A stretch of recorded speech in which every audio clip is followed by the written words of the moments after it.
Eu quero trazer para vocês agora então a palavra que Deus tem para nós nessa noite. Você está preparado para ouvir? Amém?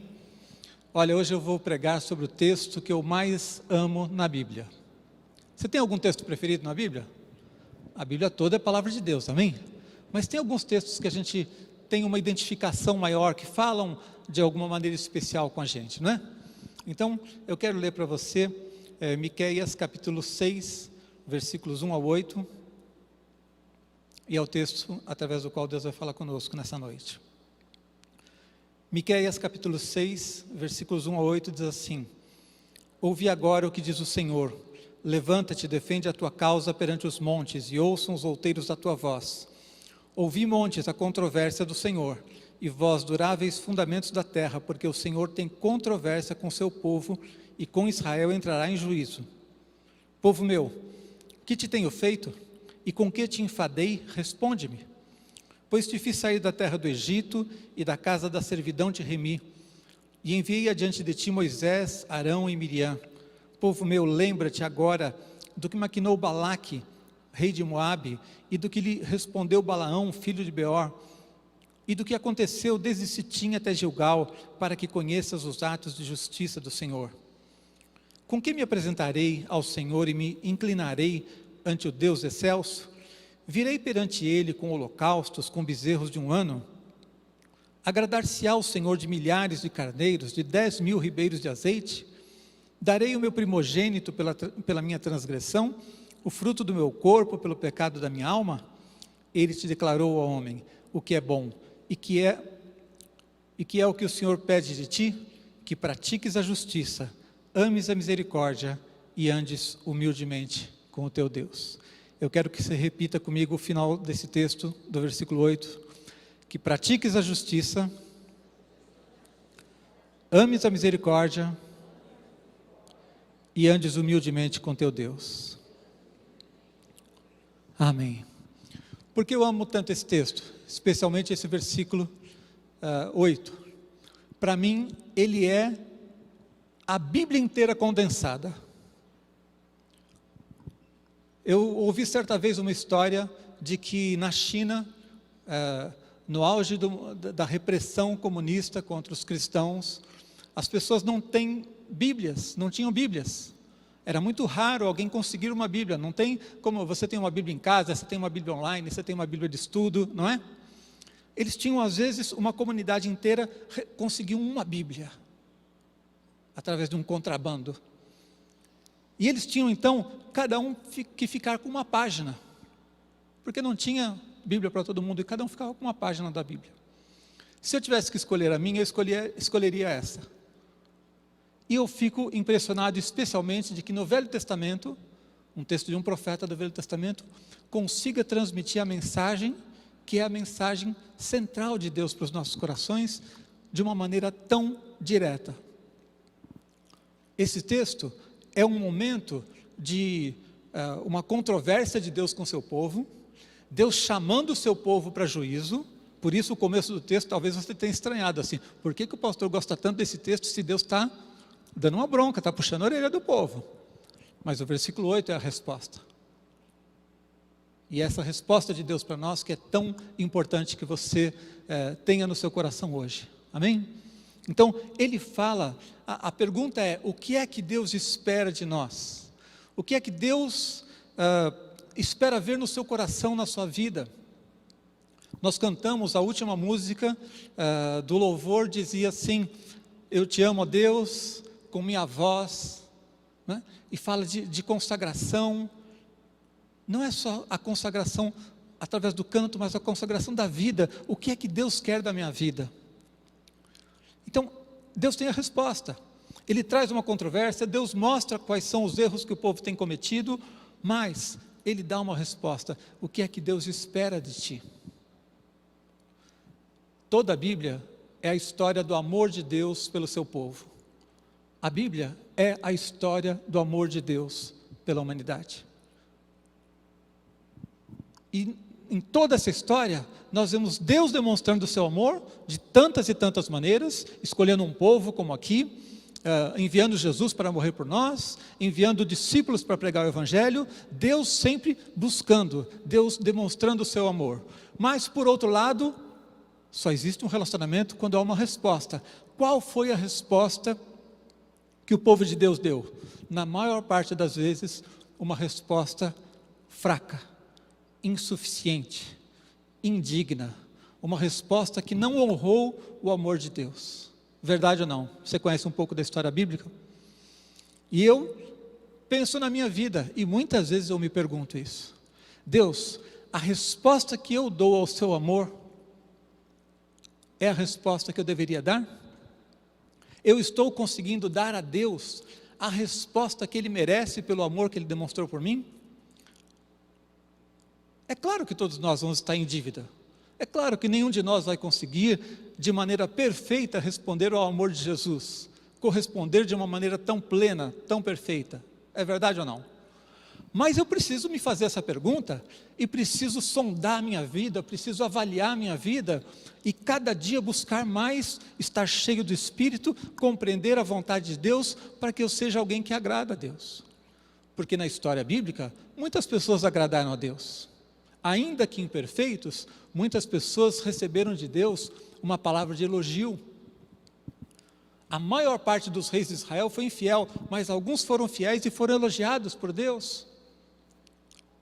Jesus elogiou algumas pessoas pelas suas atitudes. Então, é possível sim, mesmo sendo nós fracos, sendo nós pecadores, imperfeitos, de alguma maneira dar uma resposta que é a resposta que Deus espera, amém?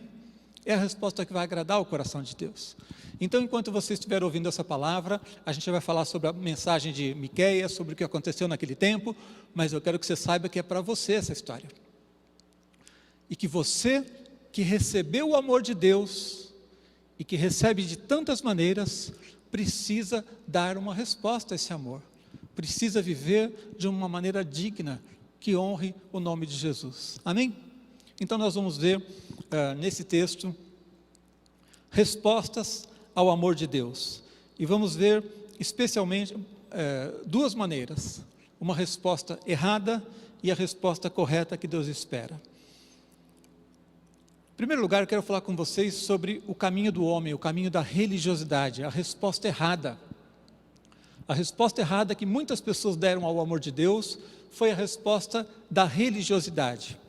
E esse caminho da religiosidade, ele tem marcas muito claras. É o caminho do homem, não o caminho de Deus. É o caminho em que a gente rejeita a proposta de Deus e tenta criar a nossa própria maneira de buscar a Deus, de servir a Deus. E essa maneira religiosa de responder ao amor de Deus, como eu disse, ela tem marcas muito claras. A primeira delas que eu quero falar com vocês é o cansaço. Religiosidade é um caminho que evidencia cansaço. Olha o versículo 3, o que diz. Deus pergunta assim, Deus está chamando o povo para juízo, dizendo assim, podem se defender. Eu tenho uma acusação contra vocês, podem se defender. E Deus diz assim, povo meu, que te tenho feito? E com que te enfadei? Enfadar é cansar, não é? Por que vocês estão cansados de mim? Por que vocês estão cansados de mim? Por que vocês estão buscando outras maneiras de me servir em vez daquilo que eu tenho para oferecer? Eu não sou um bom Deus para vocês, Deus está dizendo. Com que é que eu te cansei? E o caminho da religiosidade é um caminho de quem se cansou de Deus, se cansou da verdade e procura subterfúgios, procura outras maneiras de buscar a Deus. A idolatria, por exemplo, é uma das demonstrações mais claras de cansaço. O que é idolatria? A pessoa não se contenta em buscar a Deus e ele vai buscar um ídolo. Uma outra coisa que não o próprio Deus, que ele acha que vai poder suprir a sua necessidade, que vai poder abençoar a sua vida. É como se a pessoa, naquela época, as pessoas dependiam muito da agricultura, e eles oravam, pediam a Deus que abençoasse as colheitas, abençoasse as chuvas. Então imagina que o cara está lá, e ele plantou, e não colheu o suficiente, não está feliz esse ano, ele diz assim, quer saber? Ano que vem, em vez de orar a Deus, eu vou fazer um altar aqui para um ídolo. Quem sabe esse ídolo me atende? Cansou de esperar em Deus. que seria cansaço? É você dizer assim: Deus, eu preciso de uma resposta, eu preciso de uma bênção, eu preciso resolver determinado problema na minha vida. Pode ser um problema financeiro, pode ser um problema emocional, sentimental, enfim, você tem algo que você deseja, que você busca, só que você cansa de esperar em Deus e você vai lá e faz do teu jeito.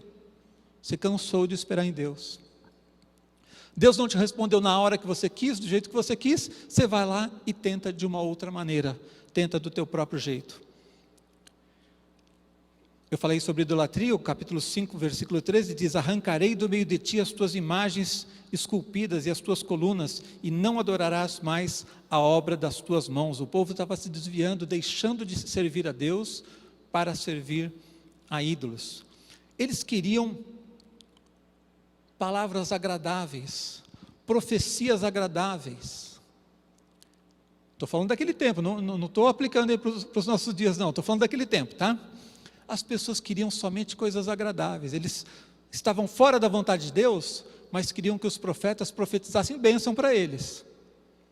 Veja lá o texto que diz, por exemplo, no capítulo 2, eu vou ler para você o versículo 6, 7, o 8 e o 11.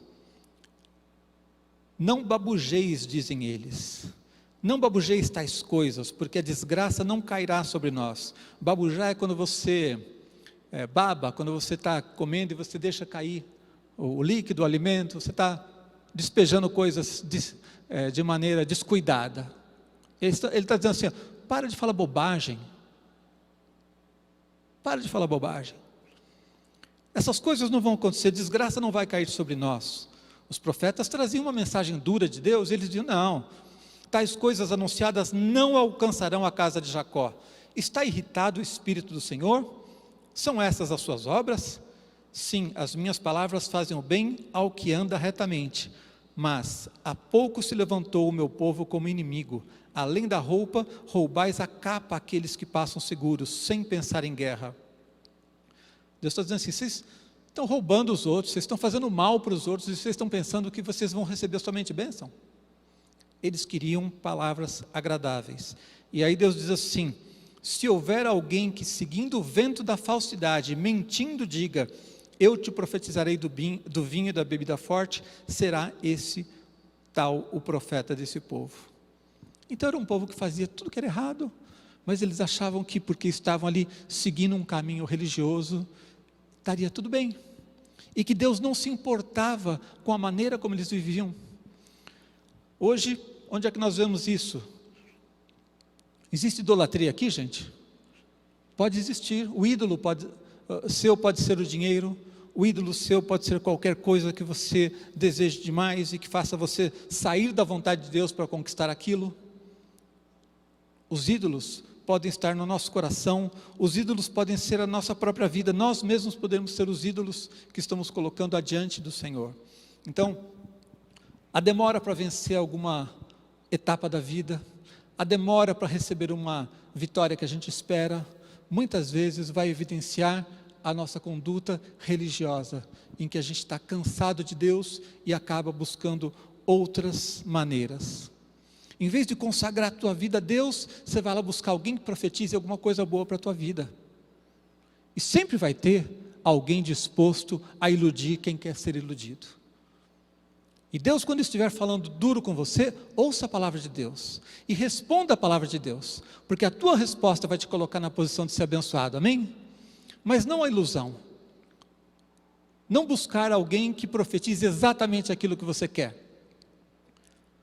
Então, se o pastor pregou uma mensagem agradável, uma mensagem de autoajuda, de melhorar a tua autoestima, de alegria, de vitória, aí você sai daqui: hoje Deus falou comigo. Mas quando a palavra é uma palavra de confronto, você diz: não sei não.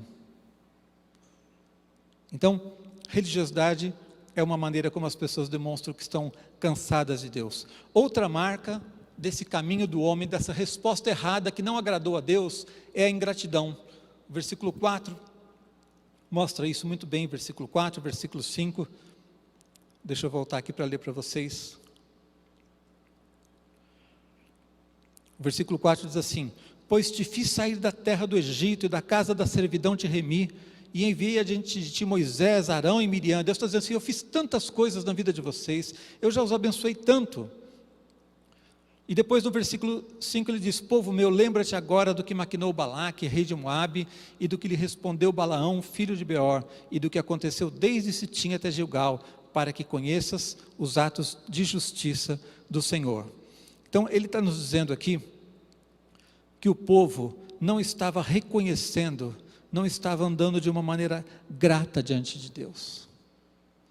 Esse versículo 5 está dizendo assim, até os estrangeiros sabem que eles são abençoados, mas eles não sabem. Porque lá no versículo 5, quando fala de Balaão, eu vou recordar para você, se você já conhece o texto, ou te contar. Balaque contratou o Balaão, que era um feiticeiro, para amaldiçoar o povo de Deus. E esse cara que era um feiticeiro, contratado para amaldiçoar o povo de Deus, ele não conseguia fazer isso. Quando ele recebia o dinheiro, mas na hora de amaldiçoar, ele abençoava. Por quê? Até o estrangeiro sabia que Israel tinha a bênção de Deus. E ele dizia assim, eu não sou besta, como é que eu vou amaldiçoar aquele que Deus abençoa?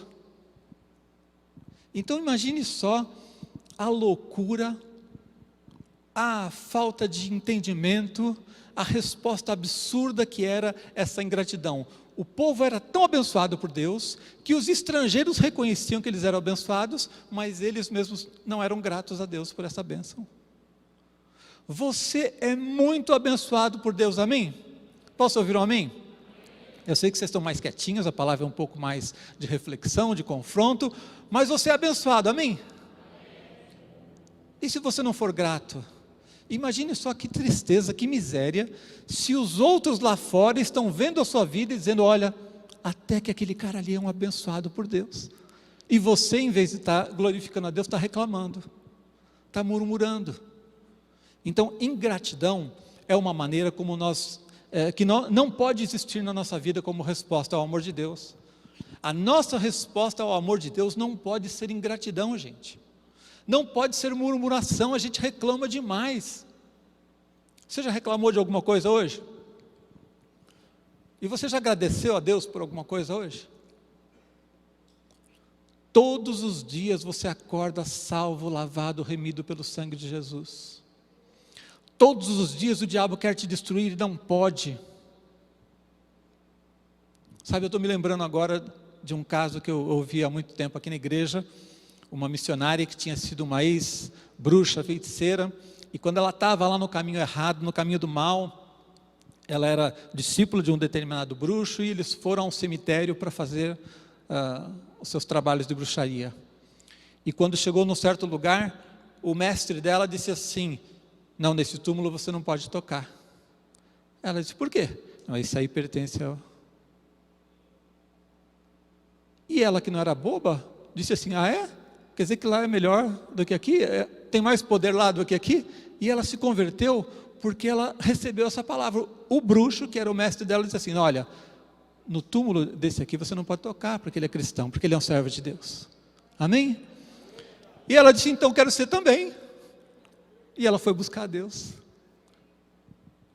Até morto você é abençoado. Até o túmulo onde você for enterrado será abençoado. Amém? Glória a Deus.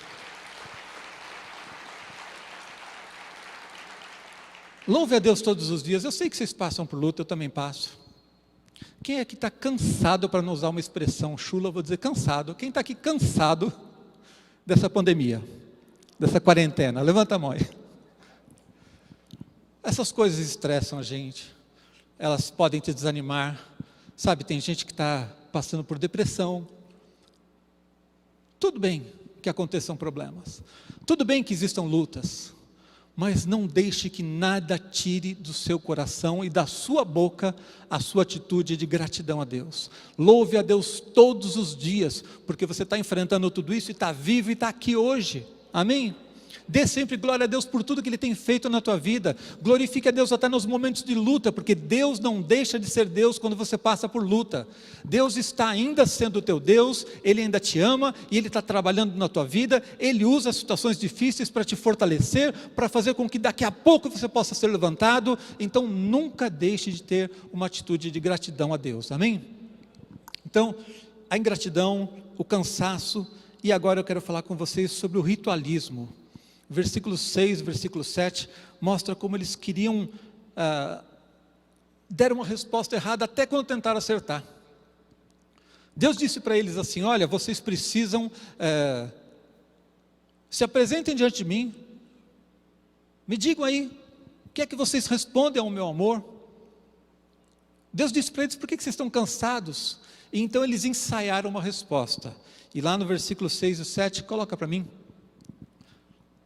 ele faz uma pergunta: com que me apresentarei ao Senhor e me inclinarei ao Deus excelso?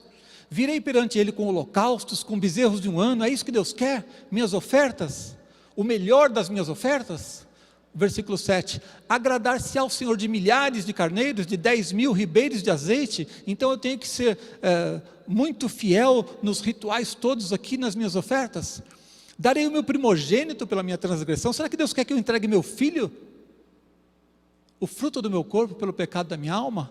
Ou seja, na hora de responder a Deus, eles ainda responderam errado de novo, porque acharam que Deus estava reclamando, pedindo mais rituais. Deixa eu dizer uma coisa para você: Deus não está nem aí com seus rituais, Ele só está vendo o teu coração.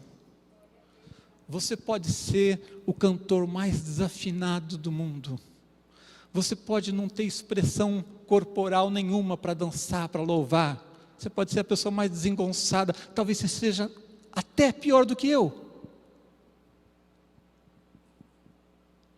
porque eu tenho um ritmo maravilhoso, sabe, para dançar, assim, para me expressar.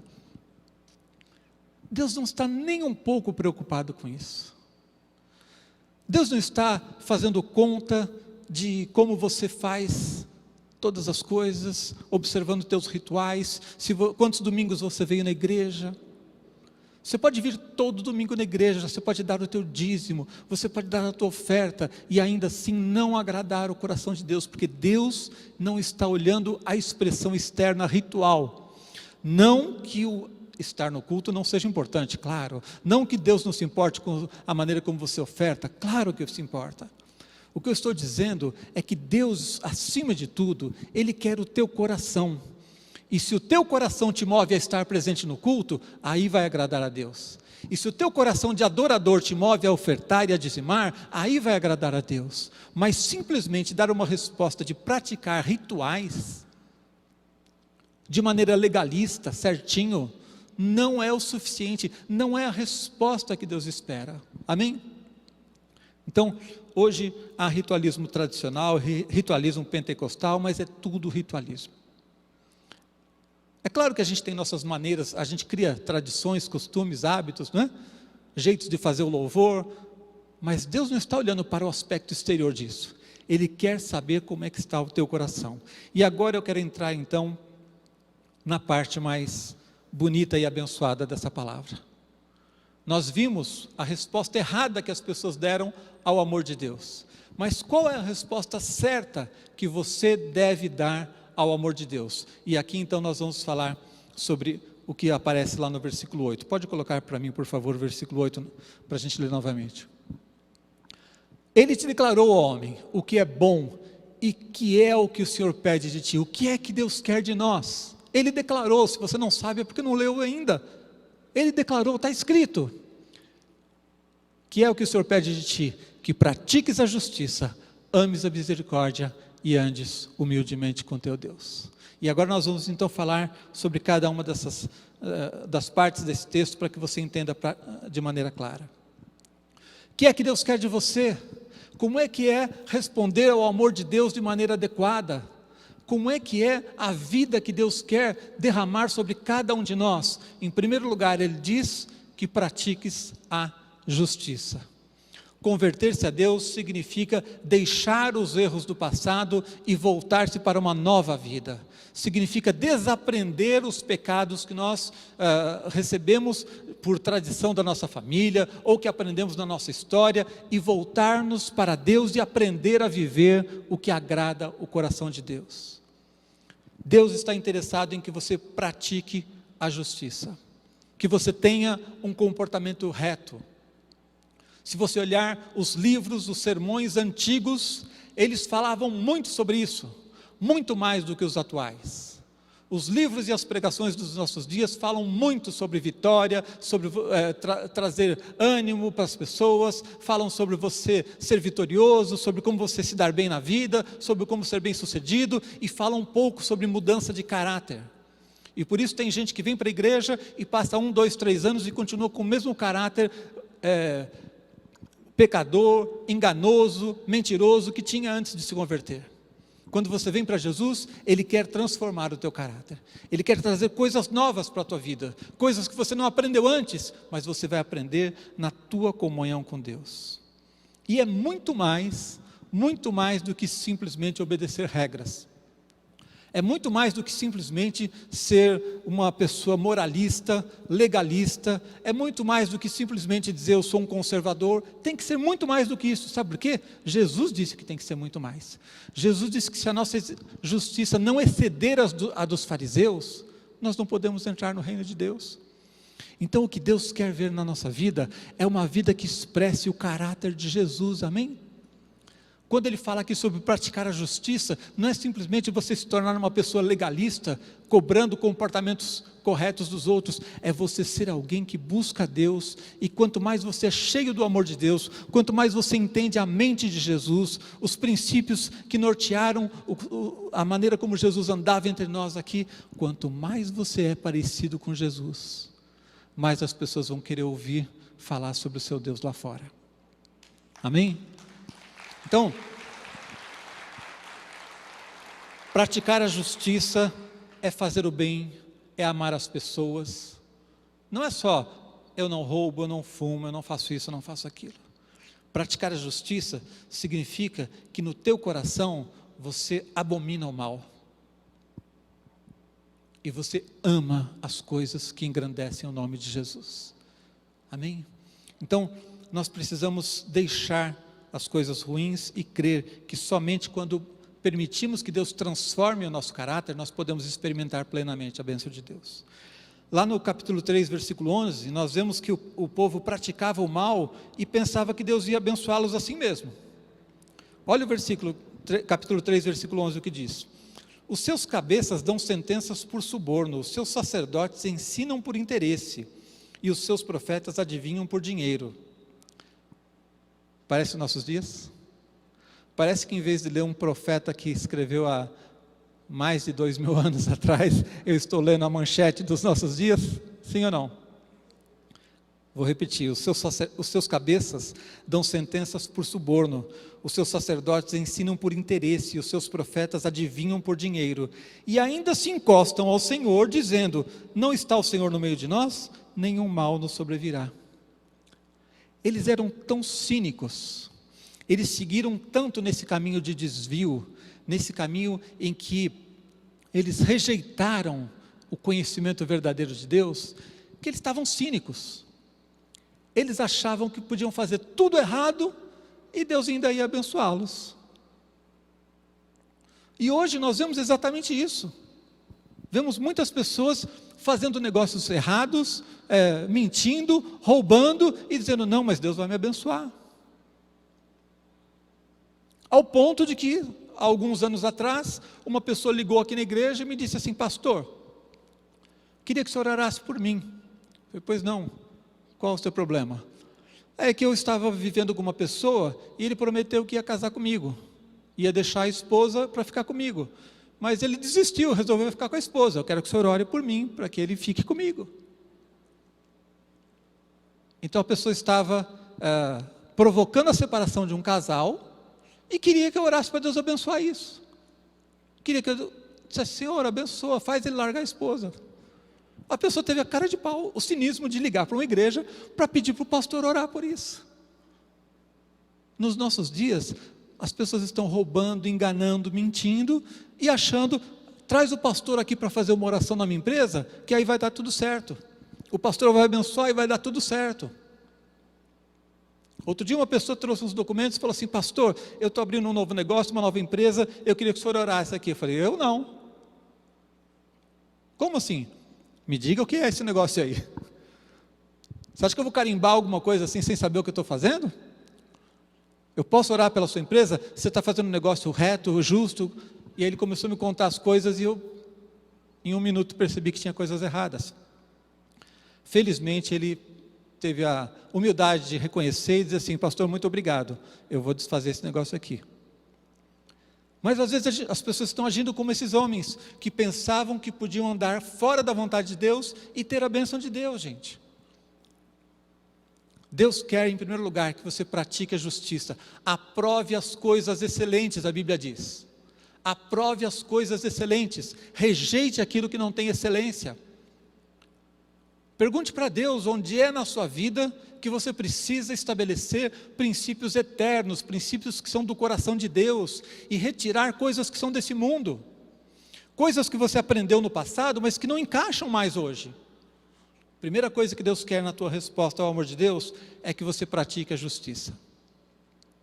Tem muita gente hoje vindo para Jesus, enchendo as igrejas, pensando que não precisa mudar de vida. Claro que precisamos. Não é pela nossa força, não é pelo nosso poder, é pela graça de Deus, é Ele quem nos ajuda, é o Espírito que nos move, mas nós precisamos responder a Deus e dizer: Senhor, eu quero mudar de vida. E se você disser para Deus sinceramente: eu quero mudar de vida, o poder de Deus vai estar sobre a tua vida para te abençoar, amém? Mas você precisa desejar, você precisa querer, você precisa entender que andar com Jesus significa mudança de vida. Andar com Jesus significa praticar a justiça. Segunda coisa que o texto diz, o profeta traz a palavra de Deus, segunda maneira como respondemos ao amor de Deus, ele diz: ames a misericórdia. O apóstolo Martini citou esse texto hoje de manhã na mensagem dele. Se você não ouviu, pode ouvir depois, vai estar gravada. Ele pregou sobre outra coisa, mas citou esse texto. E nesse ponto ele disse claramente o seguinte, que eu vou repetir aqui para vocês: às vezes a pessoa que cumpre o primeiro passo de praticar a justiça se torna legalista, se torna crítico com os outros, se torna duro com aqueles que ainda não alcançaram o seu padrão. Por isso, esse segundo ponto nos ensina que você precisa amar a misericórdia. A sua vida precisa ser uma vida marcada pelo amor de Jesus. As pessoas precisam olhar para você e ver Jesus nos seus olhos. As pessoas precisam ver Jesus na maneira como você fala das coisas. Não adianta você ser justo, correto e ser intransigente, ser duro com as pessoas, ser incapaz de perdoar, ser incapaz de amar. Amar a misericórdia significa amar o não amável. Misericórdia vem de miséria e córdia, coração. Ter o miserável no coração significa amar o não amável. Amar a misericórdia é uma redundância. Está falando de amar a misericórdia. Ele não diz somente para ser misericordioso, ele diz para você amar isso. Significa ter alegria, ter prazer em perdoar. Significa não ser uma pessoa rixosa. Significa ser uma pessoa que, em vez de espalhar contendas, você ajunta as pessoas. Você é um pacificador, como Jesus ensinou no Sermão do Monte. Significa ser capaz de dar uma nova chance para os outros, porque você também quer uma nova chance quando erra, sim ou não? Quantos aqui já precisaram ou precisam de uma nova oportunidade? Quantas vezes nós erramos, gente? Quantas vezes nós pecamos? Quantas vezes a gente teve que chegar diante de Deus e pedir perdão por um erro que a gente já tinha cometido antes? E aí você quer ser perdoado por Deus, mas não quer perdoar os outros. Quem aqui já ouviu aquela história da pessoa que diz assim: olha, eu sou muito bom, mas errou comigo uma vez só? Já ouviu? Conheci muitas pessoas assim. Não, eu sou muito bom, mas errou comigo, acabou. É assim que Deus nos trata? Não.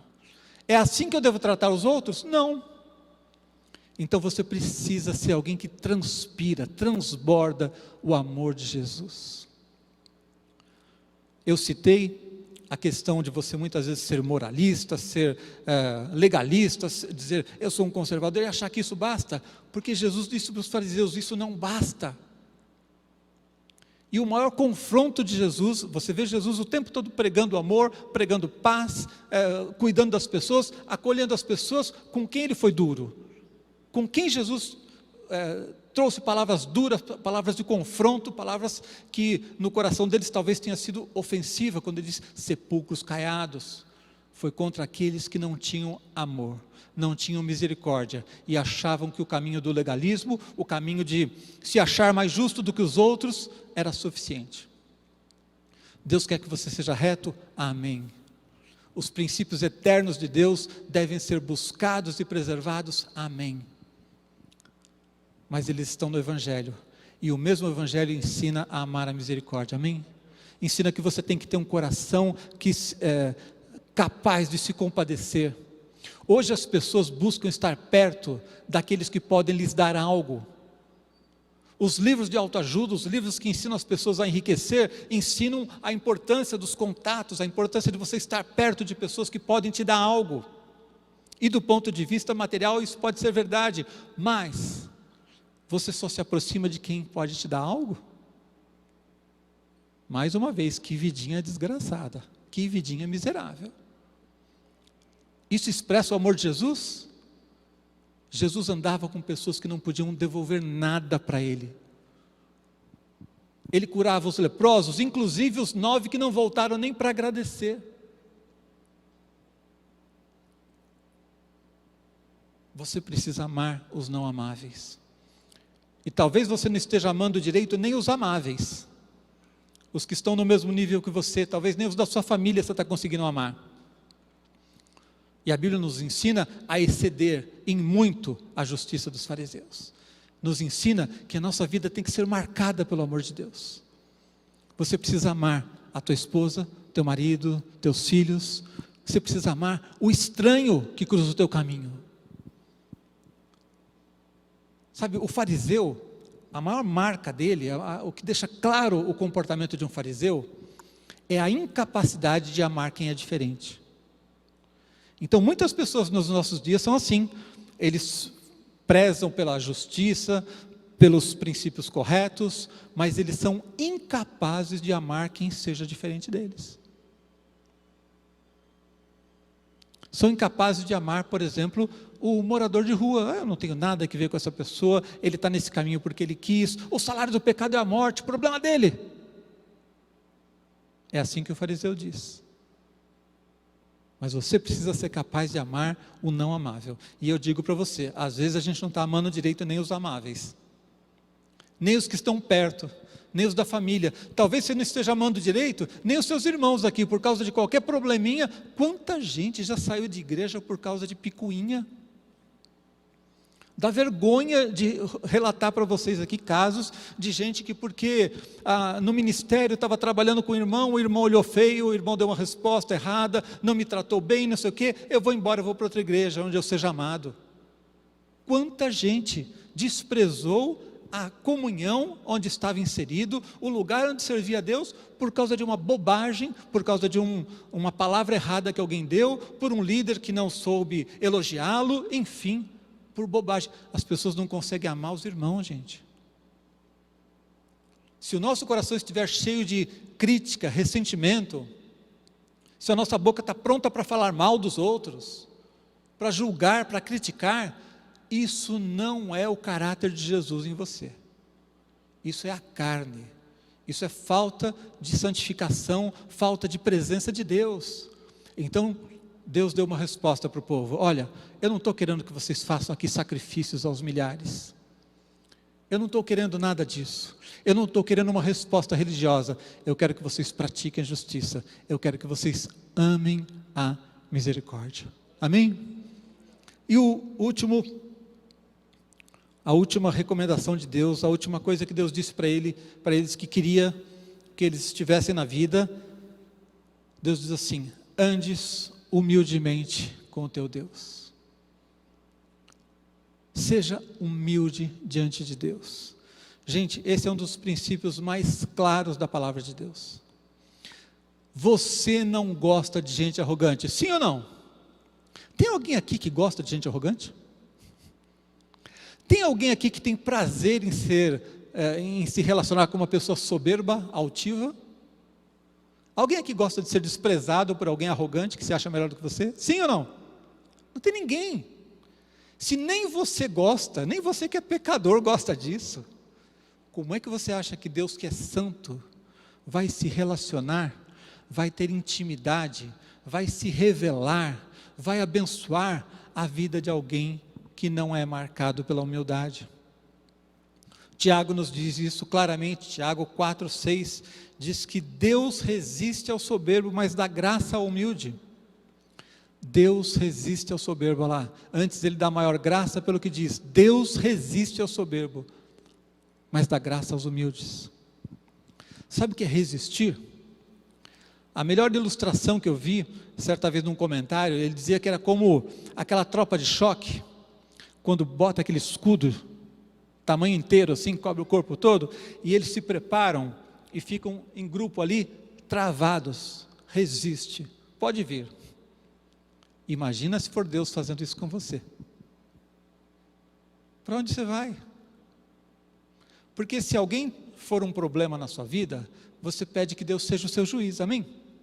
Se alguém está te perseguindo, se alguém está sendo injusto com você, você pede que Deus te ajude. Se o diabo for o seu problema, se o diabo está te perturbando, você vai buscar Deus e Deus vai te dar libertação, Deus vai te dar vitória, Deus vai colocar anjos a teu favor. Agora, se Deus estiver resistindo, você vai fugir para onde? Pastor, mas isso acontece? Acontece. A Bíblia diz que Deus resiste ao soberbo. Então, uma das coisas mais importantes para você ter uma vida profunda com Deus, para que a tua vida flua, para que você cresça espiritualmente, para que você seja usado por Deus, para que você seja marcado pela presença de Deus, pela unção do Espírito na tua vida, é que você tenha um coração humilde. Ande humildemente com o teu Deus, amém? Ande humildemente com o teu Deus. Não esteja aqui preocupado em sobressair-se aos outros, não esteja preocupado em mostrar-se melhor do que os outros, não trate as pessoas com desprezo, não trate os pequeninos, os menores com desprezo.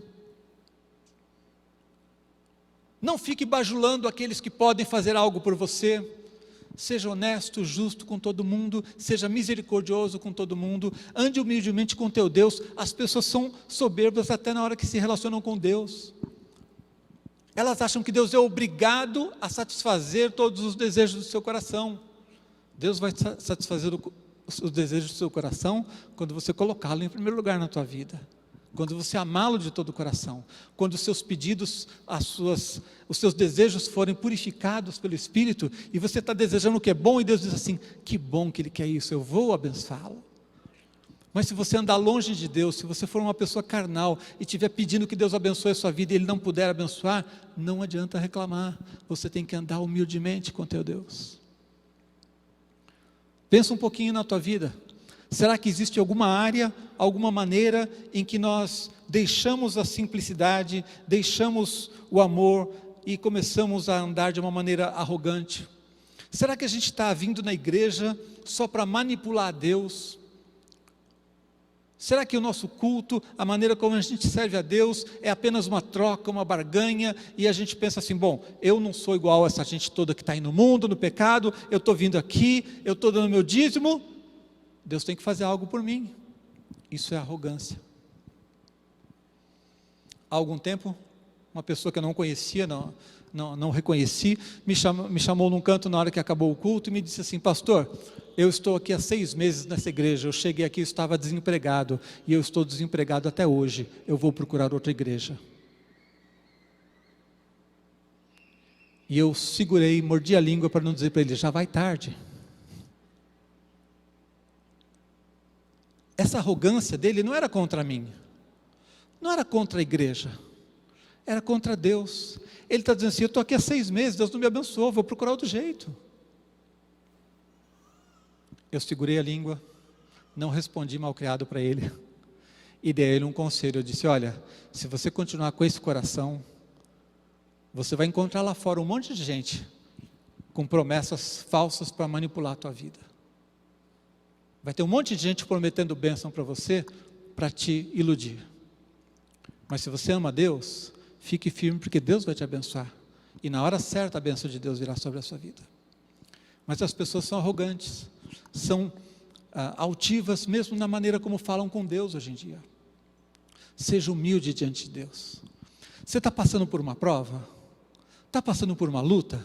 Ela está demorando demais? Em vez de murmurar, em vez de ficar magoado com Deus, em vez de dizer eu não vou mais na igreja, diga assim: Senhor, me ajuda. Eu sou fraco, está doendo, eu gostaria que isso já tivesse passado há muito tempo, essa aprovação está difícil, me ajuda, que a tua graça seja sobre a minha vida, me fortalece, e Deus vai te abençoar. Mas não seja arrogante, não seja soberbo, nem com Deus, nem com as pessoas. Porque se você for soberbo com os outros, com as pessoas com quem você se relaciona, Deus vai estar vendo isso, e não vai poder te abençoar. Você quer um caminho seguro, um caminho tranquilo, um caminho marcado pela bênção de Deus? Ouça o que Miqueias trouxe para a gente nesse versículo 8. O que é que Deus quer de você? O que é uma vida consagrada? O que é ser um cristão nos nossos dias? Pratique a justiça, ame a misericórdia, ande humildemente com teu Deus. Se você esquecer, faça uma plaquinha, pendure na porta do teu quarto. Leia todos os dias esse versículo. O que é que Deus quer de você?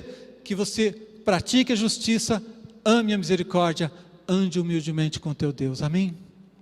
Deus tem uma resposta para você hoje? É essa. Para todos nós. Sabe, se você está lá em cima num nível maravilhoso, guarde isso. O que Deus quer de você, que você pratique a justiça, ame a misericórdia, ande humildemente com teu Deus. Mas se você ainda está lá embaixo, num nível muito iniciante ainda da sua vida espiritual, ou até você já é cristão há muito tempo, mas está num nível muito medíocre de comunhão com Deus, está muito longe ainda, para onde é que você tem que subir? Pratique a justiça, ame a misericórdia, ande humildemente com teu Deus. Amém? Eu queria orar pela sua vida. Pode aplaudir o Senhor. Pode aplaudir o Senhor. Queria orar pela sua vida nesse momento. Fique em pé um instante.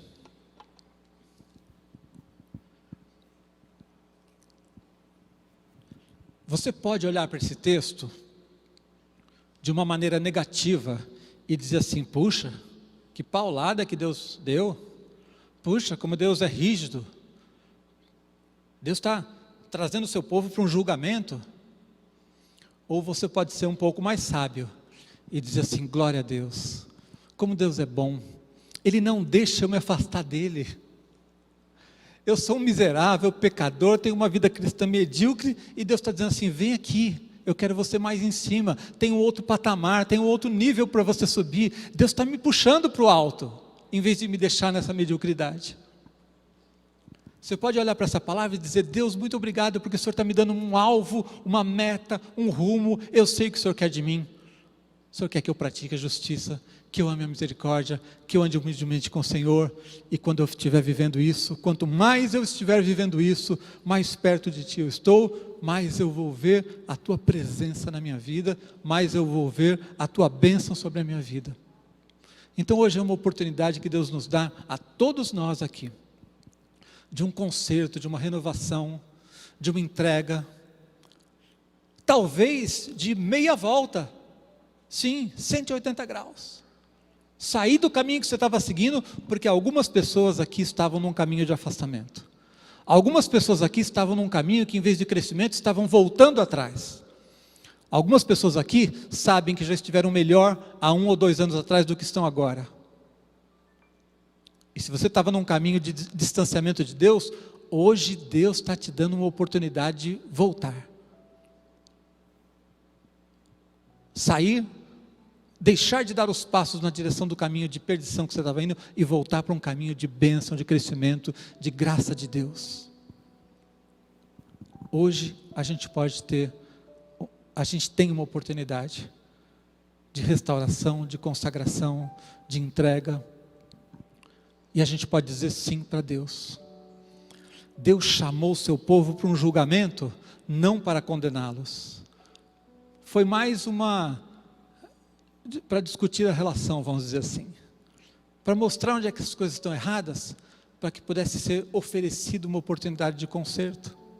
Então hoje, você pode sair daqui com uma decisão de consagração diante de Deus, que vai fazer com que muitas coisas maravilhosas aconteçam a partir desse momento.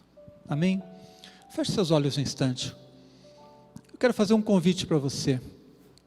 E o primeiro convite é o convite para você dar o primeiro passo. O primeiro passo que a Bíblia nos ensina é confessar Jesus como nosso Salvador. Se você ainda não entregou a sua vida a Jesus, você pode até frequentar a igreja, pode ter vindo a outros cultos, ou talvez você seja um visitante vindo pela primeira vez. A primeira coisa que nós precisamos para poder entrar num relacionamento com Deus é receber Jesus na nossa vida, é convidá-lo para entrar na nossa vida. Porque todos nós cremos em Deus, nós cremos em Jesus, mas você precisa de uma relação pessoal com Ele. Você precisa convidar Jesus para entrar na sua vida. Você precisa declarar que Ele é teu Senhor, teu Salvador, que você recebe o sacrifício que Ele praticou na cruz por você. Ele morreu por você, te estendeu a mão, mas você precisa dizer: Senhor, muito obrigado, eu aceito. Eu sei que eu não vou chegar diante de Deus porque eu sou merecedor, mas eu te agradeço porque Jesus morreu na cruz por mim, e pelos méritos de Jesus eu vou entrar. Se você hoje quer entregar tua vida a Jesus, você quer abrir seu coração e pedir para Jesus entrar na sua vida, se você nunca fez uma oração verbalizando, declarando isso, pedindo para Jesus entrar na sua vida, você quer fazer isso nessa noite? Levanta a sua mão porque eu quero orar para você. Há alguém aqui que quer entregar sua vida a Jesus? Glória a Deus, glória a Deus, glória a Deus. Há alguém mais? Levante bem alto para que eu enxergue, às vezes eu não consigo ver daqui da frente. Glória a Deus, lá atrás eu estou vendo suas vidas. Glória a Deus, glória a Deus. Pode aplaudir o Senhor, todo mundo.